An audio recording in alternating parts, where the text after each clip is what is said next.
Hey everyone, Melissa here, and I'm thrilled to be back with you today for Cut File Tuesday. I love using cut files, and I was just really happy to be able to play with them with this gorgeous October 2020 hip kit. So what I have there is an exclusive cut file, and I think it was designed by Kim Watson, and my assignment today is to use a clever title and a cut file. So I thought this is a great challenge. I'm definitely going to have fun with this one. And when I started this, I kind of had an idea of what I wanted to do. I'm aware that I'm trying to be clever, or I need to be clever, which to me means, I guess, thinking outside of the box and not relying on just the grateful to be my title.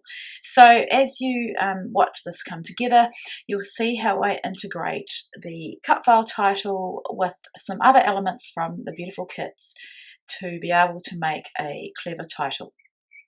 So here I'm just showing you how I back my cut files. I glue the part that I'm backing, and then I stick it onto the paper, or in this instance the cardstock, wait for it to dry, and then I trim around it with these Tim Holtz I like precision cutting scissors, but they're made to be able to cut through adhesive. So what happens is they don't get gummed up from adhesive, which is really awesome if you're a little bit impatient like me and you just want to get on to trimming out your cut file. So there are other ways that you can back a cut file. You can get the Silhouette or Cricut to cut out the parts that you need. You can trace the cut file and with a pencil and then cut them out and glue them down, but I'm a bit lazy and I don't have that much time to spare, so this is the easiest way for me to do it. Now, there was no green cardstock or pattern paper with enough green in it for me to back these leaves.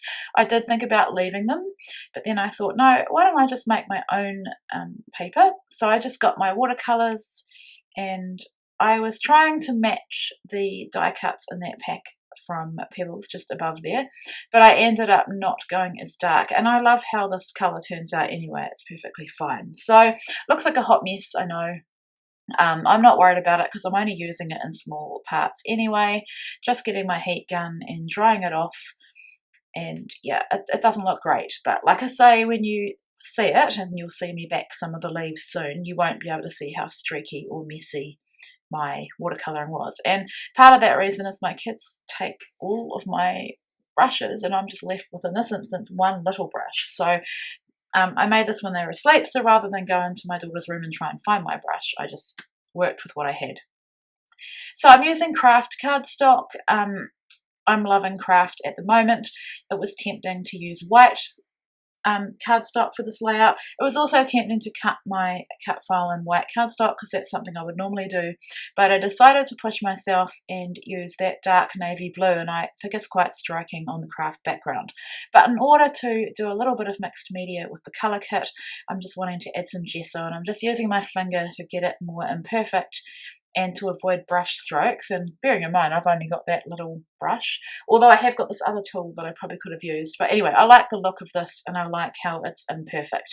So drying it off a little bit, I will set it aside to dry, and you'll see me do that soon. So while that's drying, I've come back to this piece of paper. I went way overboard with how much I actually needed to watercolour, but that's fine.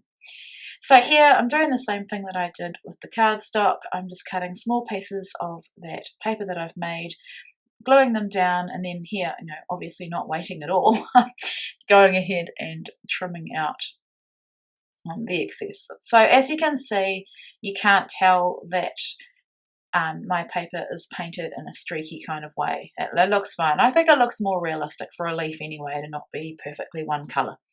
So I'm being really careful because there's a flower and some leaves on the top left that are a bit flimsy. So I've got to be careful because I don't want that bit to fall off. If it did fall off, I could always just glue it anyway, glue it back on. So here I've got my photo of my husband and I, and I'm wanting to do a bit of mixed media. Now I'm really sorry, I thought I had recorded this and I hadn't pressed record, so forgive me.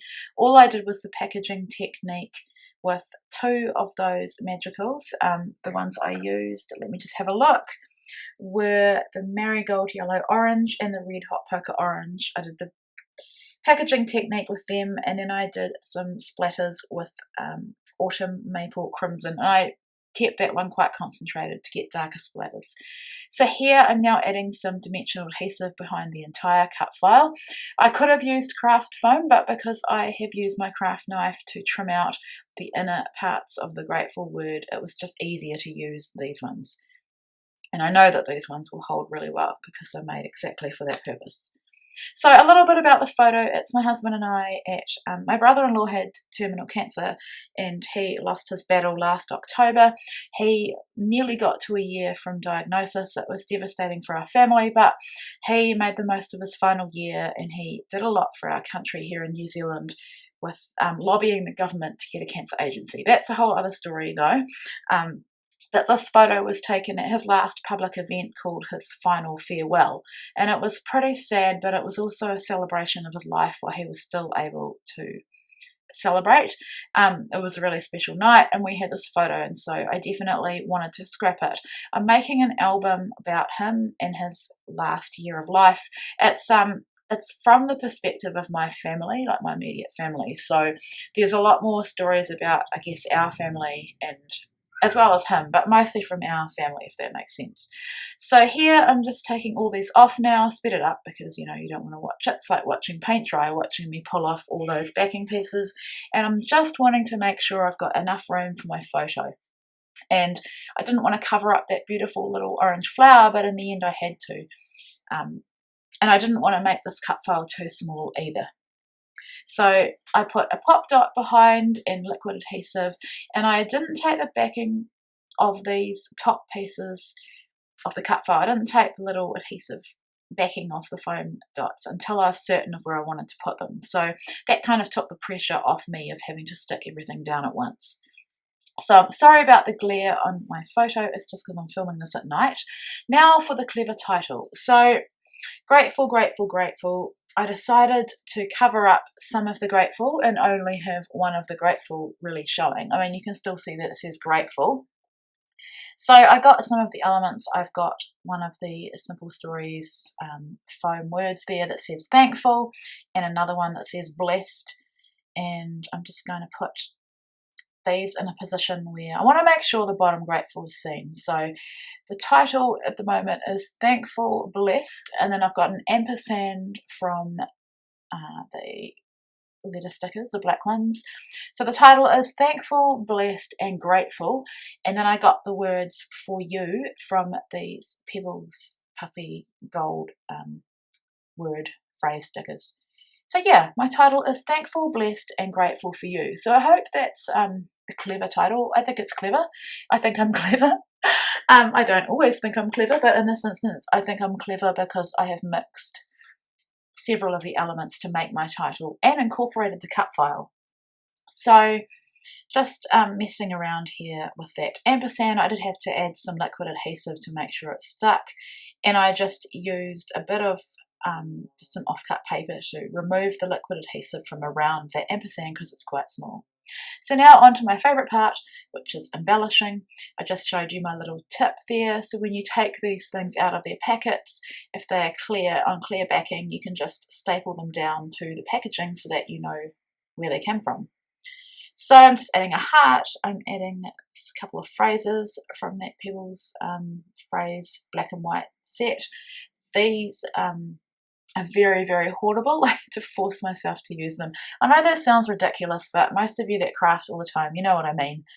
You know, it's a situation where, oh, should I use this? Oh, but if I use it, then it's used and I won't have it again. But in the end, we've got to get these products onto our pages and into our albums. So I just wanted to add a little bit more whimsy, and I really wanted to use these leaves, and I love the gold that they add. So I'm just wanting to make sure I'm placing them around the layer, not I want them to complement the cut file, not overtake it. So that one I'm putting there, it needed some liquid adhesive, it was just not going to stick, and that's the only one that I have coming out of and onto that sort of flower cluster. So I just use a paper towel to dry off the excess liquid adhesive. The Nuvo one dries clear anyway, but I just didn't want any of it to be seen. And then I'm adding some of these beautiful gold puffy hearts, and I think they look really sweet. I forgot to say that I've also added one of those Amy Tangerine late afternoon paperclip elements to the top of my photo too. I think it's perfect to put a heart on a photo or a layout of my husband and I. So I don't scrap him and I that often. We're not in that many photos together. Probably should make an effort to do that more, but I'm really pleased to have this memory scrapped. Then just adding my journaling, and the layout didn't need anything else. It didn't need any splatters or anything really. I just think it looks pretty heavily embellished with the backing of the cut file and also with my title. So make sure you head on over to the website. I'll have all the details below, and definitely become a subscriber for discounts and to ensure you don't miss out on these beautiful kits. Thanks for watching.